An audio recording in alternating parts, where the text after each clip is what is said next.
കാട്ടിയത് ഗൈസ്, നല്ല ഇരുടായിട്ട് ഒന്നും കാണാൻ പറ്റൂല. ടോർച്ച് വേണം ഇനി.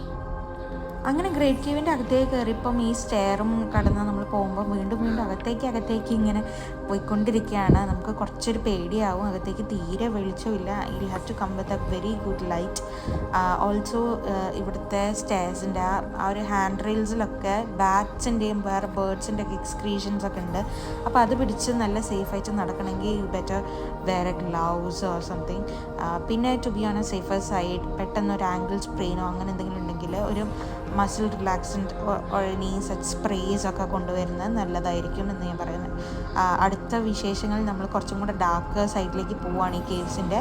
അത് ഞാൻ അടുത്ത വ്ളോഗിലായിട്ട് ഷെയർ ചെയ്യാം. അതുവരയ്ക്കും thank you for watching. Stay tune until next video. Bye by.